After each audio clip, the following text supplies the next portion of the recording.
December 20th, 1943. A German Bf-109 fighter pulled alongside a crippled American B-17 bomber somewhere over Nazi-occupied Germany. The Luftwaffe pilot was close enough to see inside the shattered cockpit, close enough to count the dead and dying crew members slumped at their positions, close enough to deliver the killing shot that would score him an easy victory and possibly an Iron Cross. His hand moved to the trigger, then stopped. What happened in the next 20 minutes would remain classified and buried for over 40 years. The American pilot would stay silent about it, terrified he'd be court-martialed for what occurred. The German pilot would never speak of it, knowing his own commanders would have executed him if they'd known the truth. Two men, enemies by every definition, made a choice that day that defied every rule of warfare. This isn't a story about heroic combat or tactical brilliance. This is about the moment a German fighter ace looked into the eyes of his enemy and saw something that changed him forever. The American crew he spared that day had no idea who saved them or why. And the German pilot who let them go carried a secret so dangerous that revealing it could have cost him everything. They would finally meet again in 1990, two old men sitting across a table in a Seattle hotel, both weeping as they pieced together what really happened over Germany nearly half a century earlier. What they discovered would challenge everything we think we know about honor, war, and the thin line between enemy and human being. Second Lieutenant Charlie Brown was 21 years old, and this was only his second combat mission as a B-17 pilot. His crew called their bomber Ye Olde Pub, and on the morning of December 20th, they were part of a massive 379 bomb group formation targeting the Focke-Wulf aircraft factory in Bremen, Germany.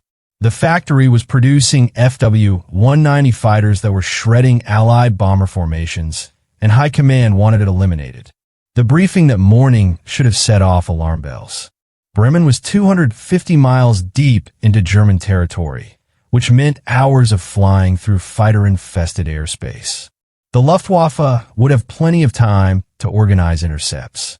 Making matters worse, the weather was marginal with thick cloud cover that would break up bomber formations and leave stragglers vulnerable. And the P-47 Thunderbolts providing fighter escort had limited range. They'd have to turn back long before the bombers reached the target. Brown's B-17 was positioned in the formation's worst spot, flying Purple Heart Corner, the lower trailing position where you absorb the full attention of enemy fighters after they'd torn through the lead elements. But Brown was the new guy, and new guys got the suicide positions until they proved themselves. If they lived long enough to prove themselves. The formation crossed into German airspace at 0947 hours, and the Luftwaffe was waiting. Bf-109s and FW-190s hit them in waves, coordinated attacks from multiple directions designed to overwhelm the B-17's defensive firepower. Brown's top turret gunner called out contacts at 12 o'clock high, then 3 o'clock level, then 6 o'clock low. The German fighters were everywhere, and the P-47 escorts were already tangling with elements too far away to help Ye Olde Pub. The first attack came from head-on, a Bf-109 boring straight in with all guns firing.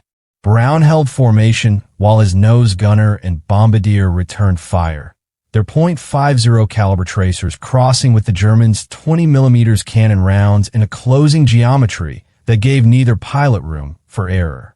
The 109 flashed past, so close Brown could see the pilot's face, and then his tail gunner was screaming about two more coming in from 6 o'clock. They made it to the target and dropped their bombs through the clouds, having no idea if they hit anything. The real nightmare began on the return trip. That's when a 20mm cannon shell exploded in the nose compartment, killing the bombardier instantly and severely wounding the navigator. The nose gunner took shrapnel to both legs. The aircraft shuddered from multiple impacts as a sustained burst walked across the fuselage. Then the formation, already broken up by fighter attacks and weather, made a turn that Ye Olde Pub couldn't follow. Brown's No. 2 engine was smoking badly, losing power, and when he tried to maintain formation speed, the engine temperature spiked into the red. He had to throttle back, had to drop out of formation, and every bomber crew member knew what that meant. You were alone. You were slow. You were dead. The full extent of the damage revealed itself over the next 10 minutes as Brown struggled to keep the bomber airborne. His number 2 engine had to be shut down completely and feathered before it caught fire.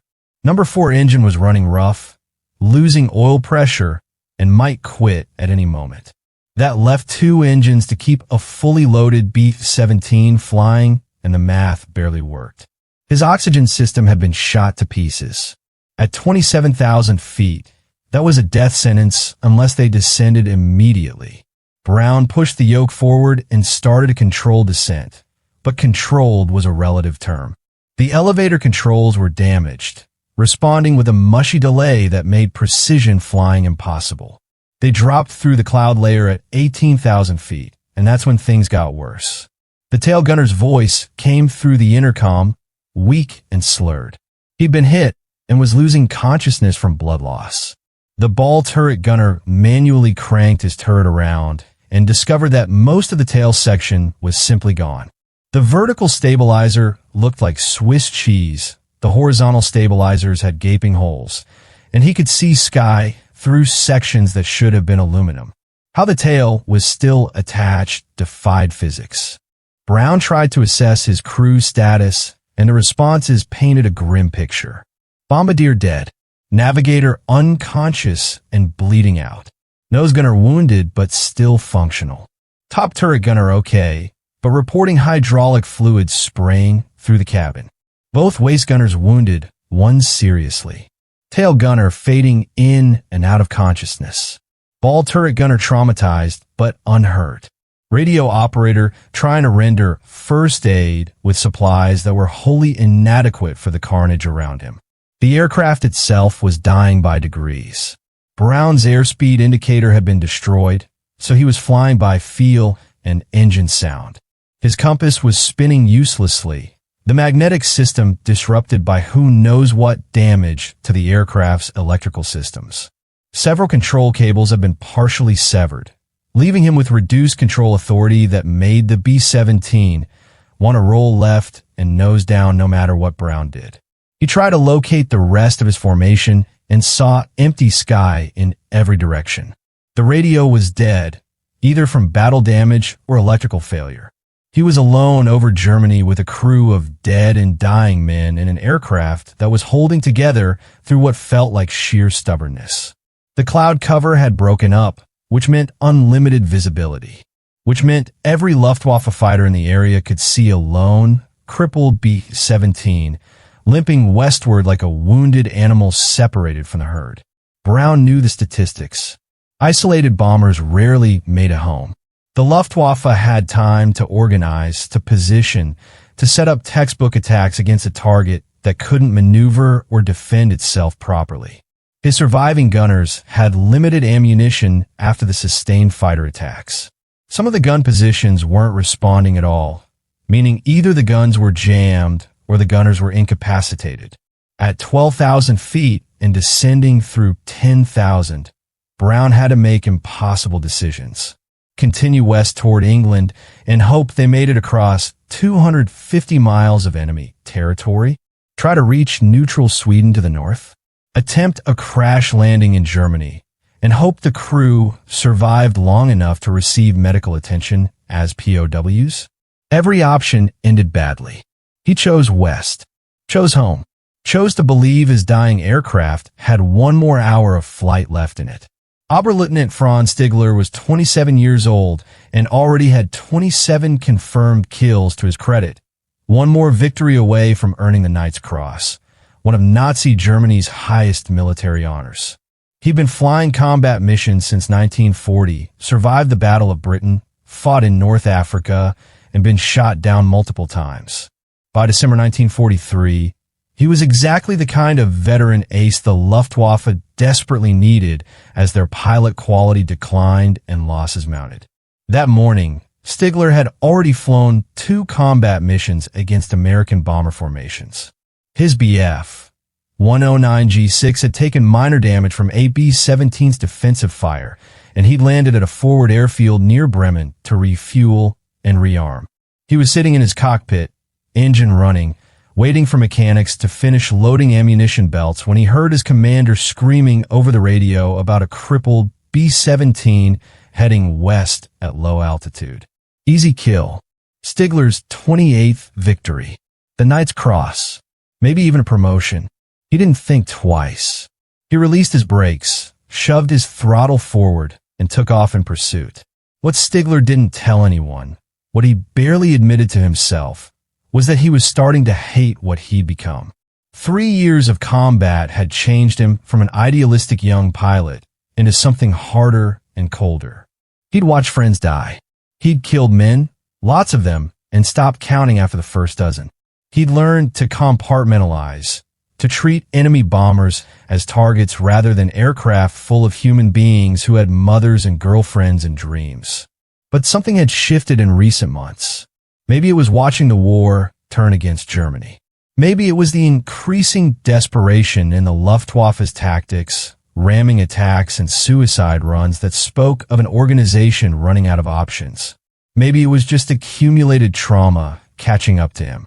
Whatever the reason, Stigler had started questioning things he'd never questioned before. His commander, Gustav Rodel, had once told him something during training in North Africa. Words that stuck with Stigler even as the war dragged on. You are fighter pilots first, last always. If I ever hear of any of you shooting at a man in a parachute, I'll shoot you myself. Rodel believed in a code, an honor system that said you could kill your enemy in fair combat, but never when they were helpless. It was an old-fashioned notion, almost quaint in the context of total war, but it had shaped how Stigler thought about combat. He spotted the B-17 at 8,000 feet, and even from a distance, he could tell it was barely flying. The aircraft was trailing smoke from at least one engine, flying at an angle that suggested significant control damage, and moving so slowly that Stigler had to throttle back to avoid overshooting. He maneuvered into position astern, the classic killing position every fighter pilot dreamed of, and prepared to fire. Then he got close enough to really see the damage. The tail section was destroyed, sections of it simply missing. He could see through the fuselage in places where cannon shells had torn completely through the aircraft. The tail gunner's position looked abandoned, the guns pointing at odd angles. No defensive fire came from a bomber. No evasive maneuvers. It just kept flying straight and level, a dead man walking. Stigler pulled alongside, close enough to violate every tactical doctrine about maintaining distance from enemy bombers. Close enough that he could see into the waist gun positions and see wounded men slumped against the fuselage.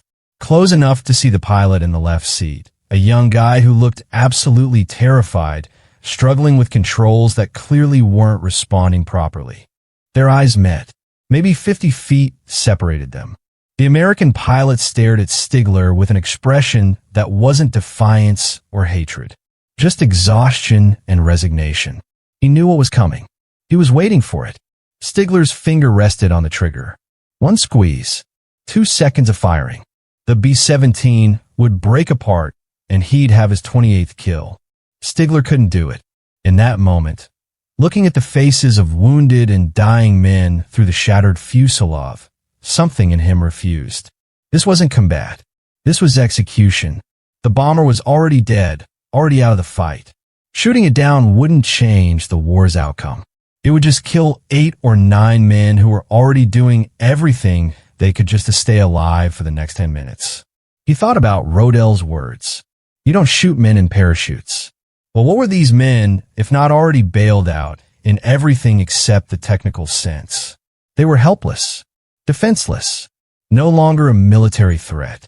Killing them would be murder dressed up as a victory claim. But the practical part of Stigler's brain was screaming at him. This was insane. If he let this bomber go and anyone found out, he'd be court-martialed and probably executed for aiding the enemy. The Luftwaffe had pilots shot for less, and the B-17 would probably crash anyway, So what was the point of sparing them if they just die from their wounds or aircraft failure? Then Stigler made a decision that would haunt and define the rest of his life. He wasn't going to kill these men, but he wasn't just going to let them go either. He was going to try to save them. He pulled his Bf 109 into a position off the B-17's wing, clearly visible to the American pilot. Then he did something that must have looked completely insane to Brown. Stigler began gesturing, pointing north towards Sweden. Sweden was neutral.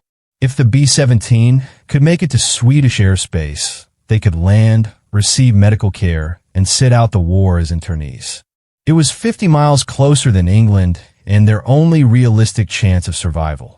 Brown stared at the German pilot, making urgent gestures, and had no idea what to think. Was this a trick? Some kind of psychological game before the kill? But the German wasn't shooting, wasn't even in a firing position. He was flying formation, matching speed, pointing insistently northward. Stigler realized Brown wasn't understanding or wasn't willing to risk changing course. So he made an even crazier decision. He was going to escort the B-17 out of German airspace, protect it from other Luftwaffe fighters, get it far enough from German-controlled territory that the crew might have a chance. For the next 15 minutes, Stigler flew formation with the Olde pub, positioning his Bf 109 where other German pilots would see him and recognize that this bomber was under the protection of an ace. Twice, Stigler spotted other Luftwaffe fighters approaching, and both times he maneuvered to put himself between them and the B-17, waggling his wings in the signal that meant this one is mine. I'm handling it. Brown watched this surreal escort with growing disbelief. The German pilot was protecting them, actively waving off other fighters who might have attacked. It made no sense. It violated everything Brown understood about aerial combat. But his instruments didn't lie, and the Bf 109 stayed in position, a guardian instead of an executioner. They approached the German coast, and Stigler knew this was as far as he could go. If he followed the B-17 over the North Sea, British fighters or anti-aircraft gunners might spot him and engage. And his fuel was getting low after an extended morning of combat flying. This was the end of the strangest mission he'd ever flown. Stigler pulled close one final time, close enough that Brown could see him clearly through the shattered cockpit glass. The German pilot looked directly at Brown, raised his hand in a salute that was part military courtesy and part farewell, then peeled away and headed back toward Germany. Brown watched the Bf 109 disappear and couldn't process what had just happened. A German ace had spared him, protected him, and guided him to safety. Why? The question would torment Brown for decades because the answer seemed impossible. Enemy pilots didn't do that, or didn't work that way. But it had just happened, and Brown had witnesses in the surviving crew members who'd seen the whole thing. Ye Olde pub limped across the North Sea at 2,000 feet, both remaining engines running rough, hydraulic systems failing, and crew members bleeding out in the fuselage. Brown fought the controls for another 90 minutes before finally spotting the English coast. He made an emergency landing at the first airfield he saw, touching down with barely functional brakes and no hydraulic pressure for the flaps. The ground crew who swarmed the B-17 after it rolled to a stop couldn't believe what they were seeing. The aircraft had over 400 documented bullet and cannon shell holes. The tail section was hanging by what looked like sheer stubbornness. 3 crew members were dead or dying. The aircraft was so badly damaged that it was immediately scrapped for parts, deemed unrepairable even by the standards of desperate wartime maintenance crews. Brown's first instinct was to report what happened. The German pilot who escorted them, who protected them, who saved their lives. But his squadron intelligence officer cut him off before he could finish the story. You're telling me a German fighter pilot let you go? Flew formation with you? Protected you from other Germans? The officer's expression made it clear he thought Brown was either lying, delusional from trauma, or had done something shameful that he was trying to cover up with an impossible story. The officer gave Brown direct orders. Don't repeat this story to anyone. Don't file it in your after-action report. Don't discuss it with your crew. The official record would show that ye Olde pub was attacked by enemy fighters, sustained heavy damage, and made it home through pilot skill and aircraft durability. Period. No mention of German escorts or enemy pilots showing mercy. Brown understood the subtext perfectly. If he insisted on the truth, he'd be investigated for possible collaboration with the enemy. His crew would be interrogated. Questions would be asked about whether they'd given intelligence to the German pilot, whether they'd signaled him somehow, whether this was part of some elaborate German intelligence operation. The easiest solution was silence. Brown gathered his surviving crew members and told them the same thing. We don't talk about the German pilot. We don't mention what he did. We saw enemy fighters. We got shot up. We made it home. That's the official story, and that's what we tell everyone. Some of the crew members protested, wanted to tell the truth, wanted the German pilot recognized for his incredible act of mercy. Brown shut them down. The truth would destroy them all. Franz Stigler landed back at his airfield and faced his own crisis of conscience. His commander asked about the mission, asked if Stigler had caught the crippled B-17. Stigler lied without hesitation.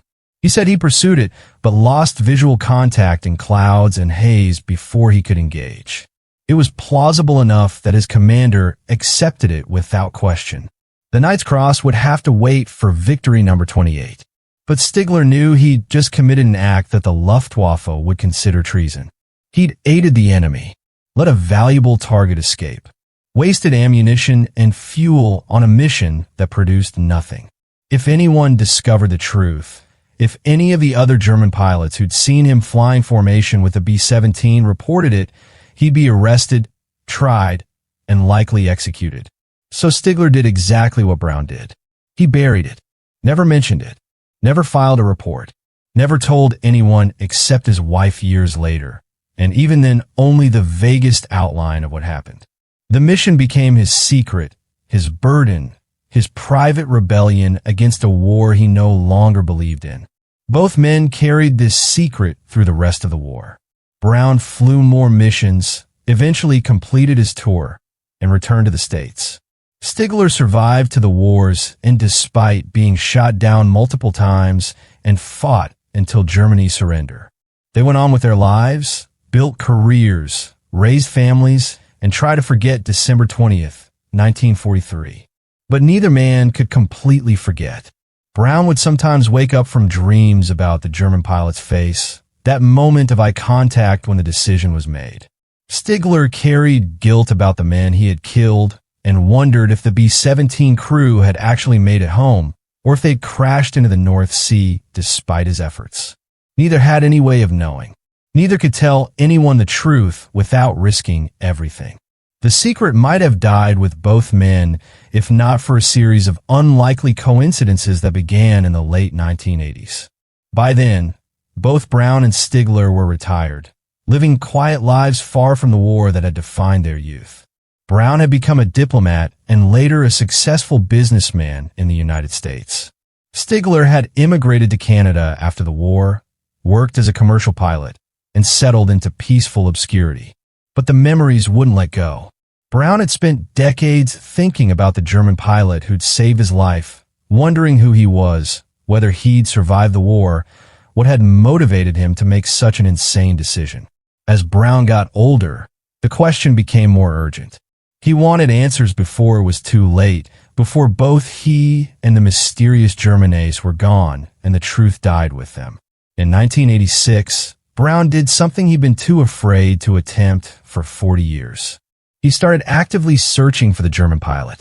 He began attending veteran reunions, talking to former Luftwaffe pilots who'd immigrated to North America, placing small notices in veteran newsletters asking if anyone knew about a BF 109 pilot who'd escorted a damaged B-17 over Germany in December 1943.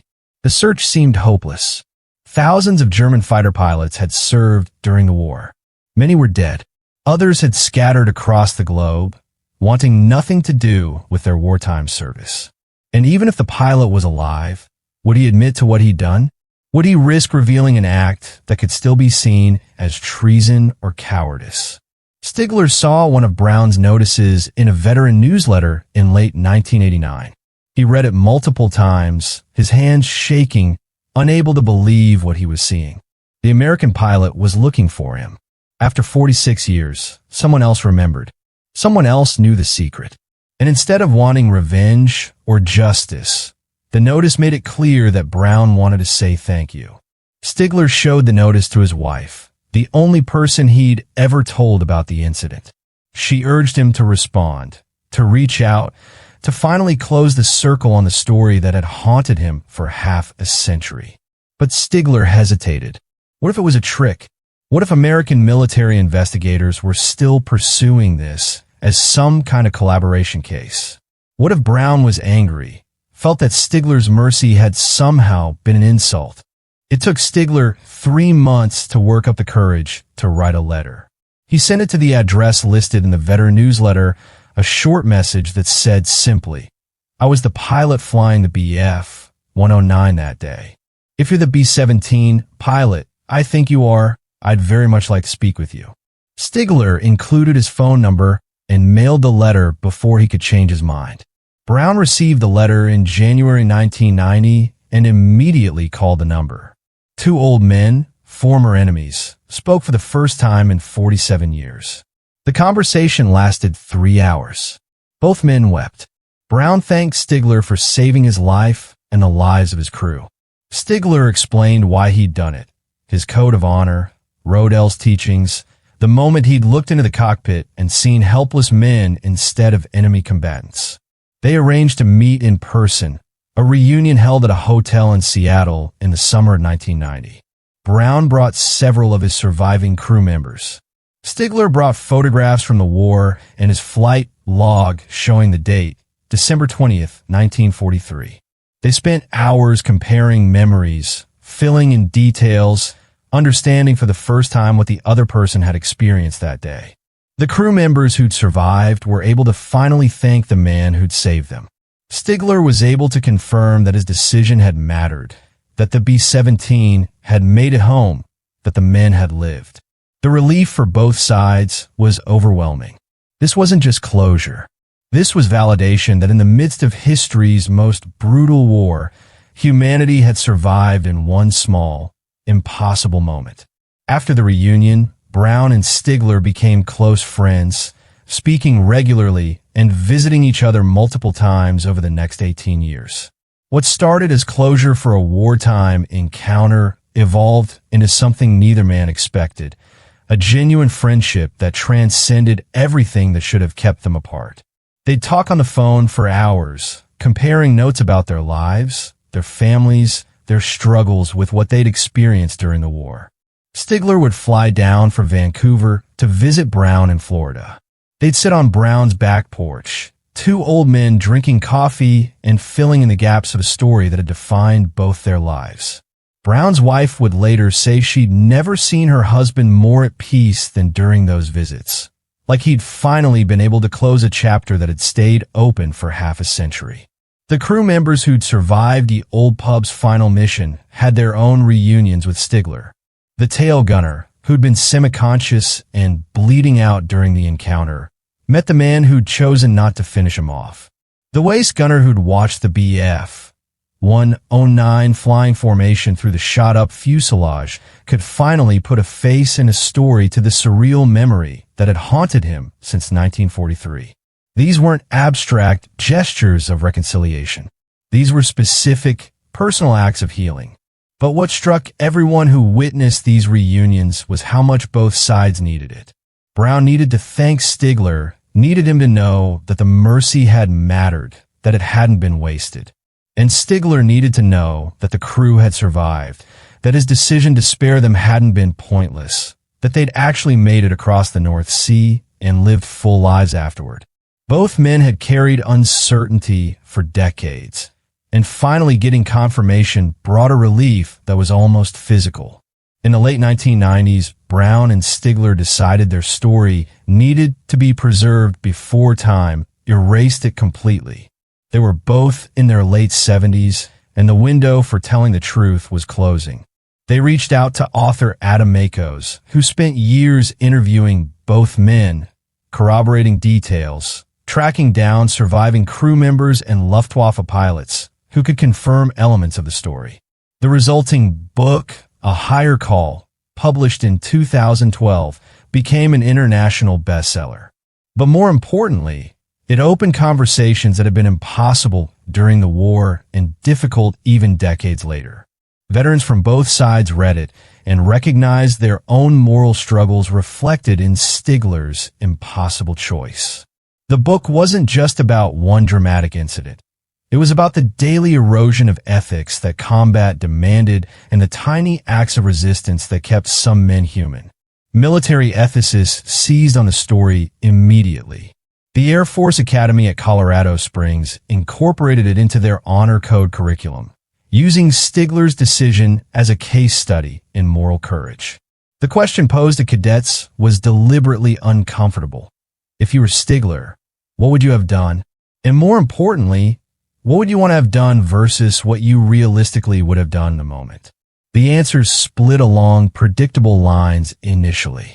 Some cadets argued Stigler had violated his duty, that personal ethics had no place when your nation was fighting for survival, that war demanded you follow orders and accomplish the mission regardless of individual qualms. But as instructors pushed deeper, asking about long-term consequences and personal integrity, the conversations became more nuanced. One retired Air Force colonel who taught the course described watching cadets wrestle with the realization that doing the right thing in war often meant choosing between bad and worse options, not between good and evil. Stigler's choice wasn't between mercy and duty. It was between two different understandings of what duty meant. Did duty mean maximizing enemy casualties? Or did it mean maintaining your humanity and honor even when no one was watching? West Point added the story to their leadership curriculum with a different emphasis. They focused on Brown's decision to stay silent after landing, to protect his crew from investigation by burying the truth. The question posed to Army cadets was whether Brown had shown leadership by protecting his men from institutional scrutiny or whether he'd failed his duty by not reporting accurate intelligence about German pilot behavior. Again, the answers weren't simple. Some cadets argued Brown should have reported everything regardless of consequences. That truth mattered more than career protection. Others saw his silence as pragmatic leadership, understanding that institutions often punish complexity and reward simplified narratives. The discussions revealed how much military culture demanded certainty and clarity, even when reality offered neither. The Naval Academy at Annapolis approached the story from yet another angle, focusing on the institutional failures that made silence necessary for both men. Why had the Army Air Force created an environment where reporting the truth would trigger investigation rather than analysis? Why had the Luftwaffe created conditions where mercy was punishable by death?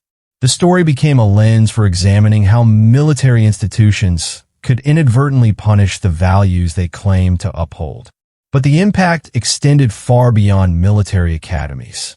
Veterans groups invited both Brown and Stigler to speak at reunions and conferences in the years after they reconnected. The standing ovations weren't just for the dramatic story. They were for the permission both men gave other veterans to acknowledge moral complexity in their own service. A B-17 pilot who'd flown 31 missions over Germany approached Stigler after one such talk and said something that stuck with him. "I always wondered if there were good men on the other side. Thank you for proving there were." The comment revealed something profound about how veterans processed their wartime experiences. Many had needed to dehumanize the enemy to cope with the killing they'd done or witnessed. Stigler's story offered a different framework. You could acknowledge the enemy's humanity and still have fought on the right side. German veterans had their own complicated reactions. Some saw Stigler as a hero who'd maintained honor in dishonorable circumstances. Others viewed him as a traitor who'd violated his oath and aided the enemy. The divisions largely tracked with how individual veterans had processed their own service and Germany's role in the war. Those who'd found ways to separate their military service from Nazi ideology embraced Stigler's story. Those who remained defensive about German military conduct saw his mercy as an implicit criticism of their own actions. Stigler received hate mail from a small number of former Luftwaffe pilots who called him a coward and a deserter. The letters hurt him more than he admitted publicly. He'd fought for years, been shot down multiple times, earned his country's recognition as an ace. Having his courage questioned by men who hadn't been there, who hadn't looked into that shattered B-17 and seen what he'd seen, felt deeply unfair. But he also received letters from former Allied bomber crews thanking him for proving that not every German pilot was a fanatic. One letter came from a former B-24 pilot who'd been shot down and spent 2 years in a POW camp. He wrote that hearing Stigler's story had helped him finally let go of anger he'd carried for 50 years. If one German pilot could show that kind of mercy, maybe the world wasn't as simple as he believed. The families of both men had their own reckonings with the story. Brown's children learned for the first time the full details of how close they'd come to never existing. His daughter said it gave her nightmares initially.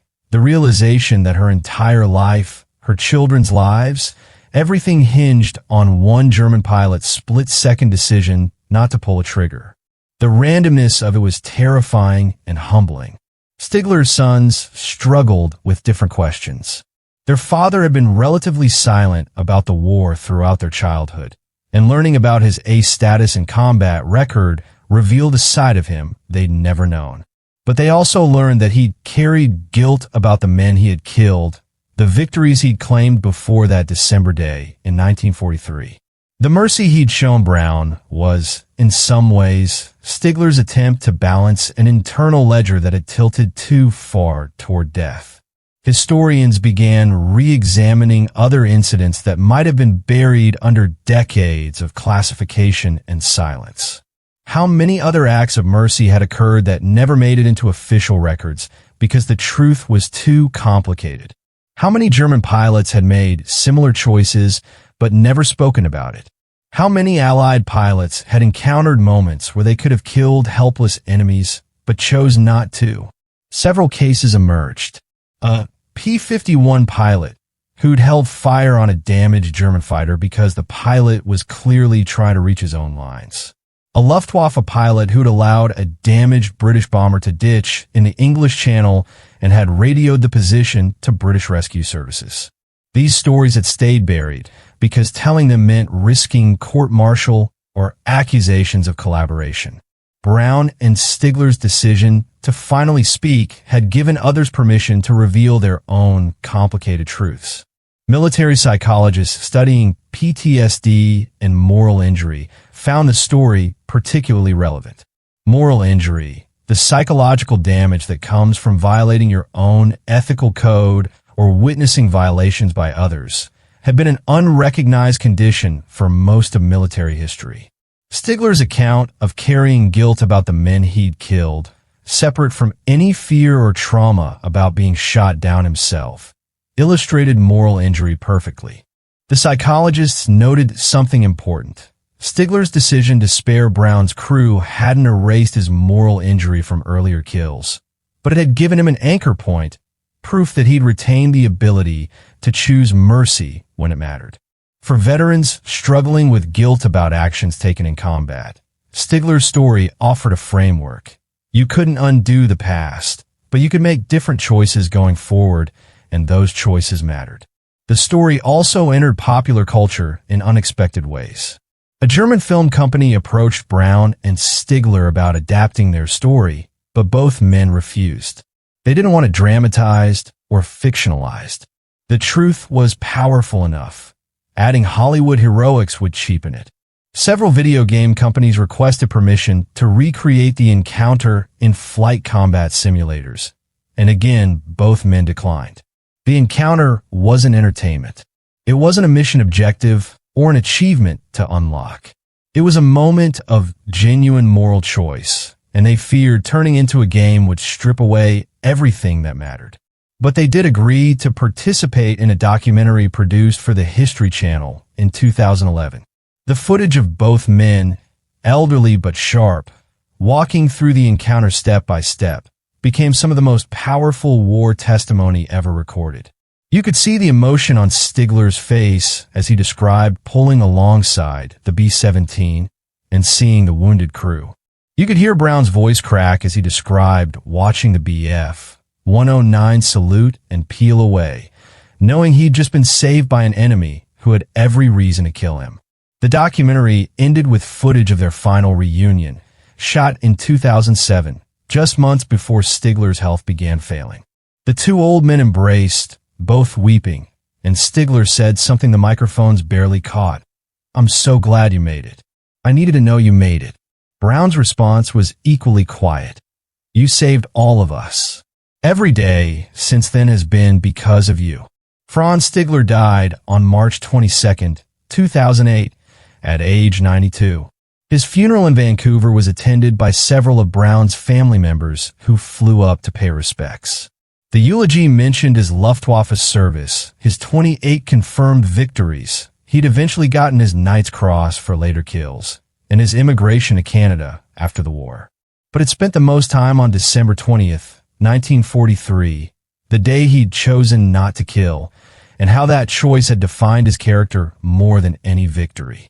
Charlie Brown died 8 months later, on November 24th, 2008, at age 87. The timing seemed almost predetermined, like he'd held on long enough to see Stigler properly honored and then let go. His obituary in the Miami Herald called him a decorated bomber pilot, but spent more paragraphs on his unlikely friendship with a former enemy than on his combat missions. At his funeral, a representative from the German embassy attended and read a letter from Stigler's family thanking Brown for giving their father peace in his final years. Both men were buried with military honors in countries that had once called them enemies. Stigler in Canada, where he'd built his post-war life. Brown in Florida, where he'd retired after a successful career. Their graves are thousands of miles apart, but their families stay in touch, maintaining a connection that started with one impossible decision over Germany 70 years ago. The legacy they left is more complex than simple inspiration. Their story doesn't redeem war or make it noble. It doesn't erase the millions who died or suggest that if everyone had just shown mercy, the war would have ended differently. What it does is preserve proof that even in war, even when institutions demand dehumanization and total commitment to violence, individuals still have choices. And sometimes, the most important choice is the one nobody will ever know about, the trigger you don't pull, the mercy you show when no one is watching.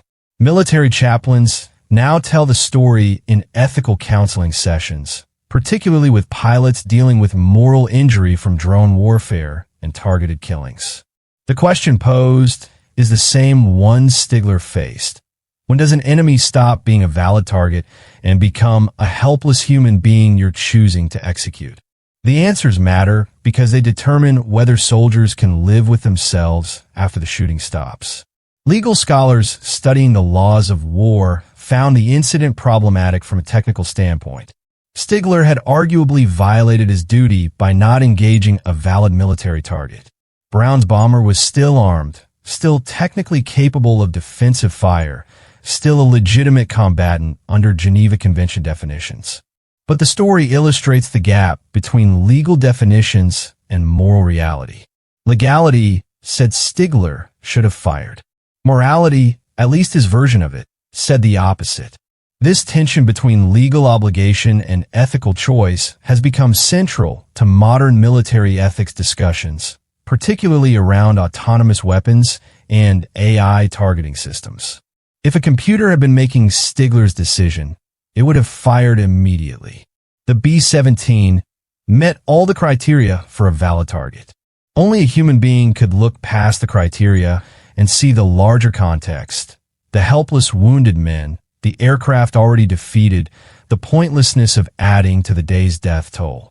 The story has been taught in philosophy courses examining virtue ethics and situational morality. Stigler's code, inherited from his commander Rodel and rooted in an older warrior tradition, emphasized honor over obedience.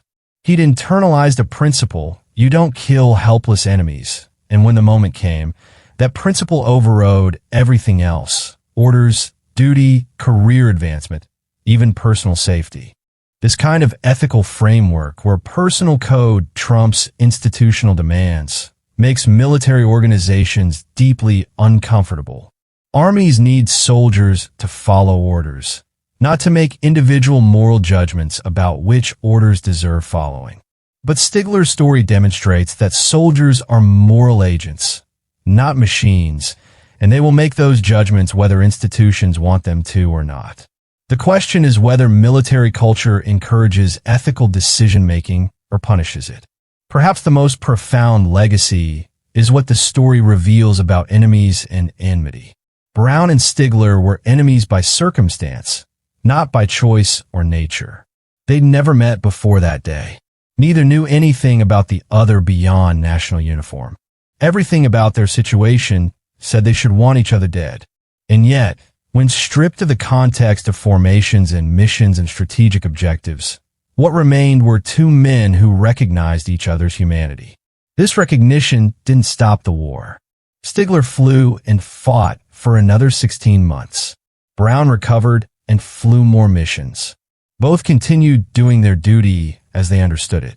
But the encounter proved that seeing the enemy's humanity didn't require abandoning your own side. You could fight when necessary and show mercy when possible. The two weren't mutually exclusive. In an era of increasing dehumanization, where enemies are reduced to targets on screens and warfare becomes abstract and remote, Brown and Stigler's story matters because it insists on the human element.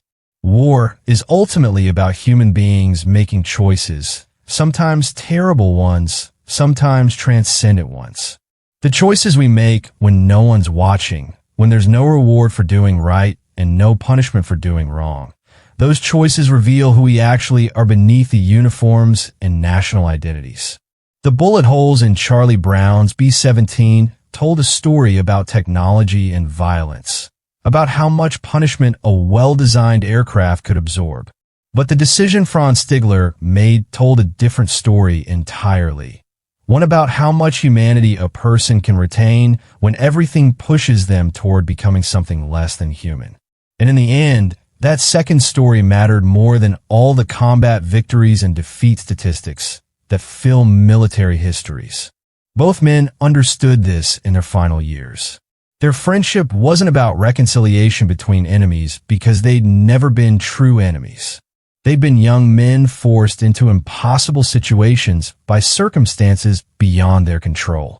When those circumstances finally released them, what remained was the recognition that they'd both tried to do right in a situation designed to make doing right impossible. That's the legacy they left. Not a solution to war's moral problems, but proof that even in war's worst moments, doing right is still possible. It costs you. It's dangerous. It brings no recognition, but it's possible. And sometimes, decades later, it turns out to have mattered more than anyone could have known at the time.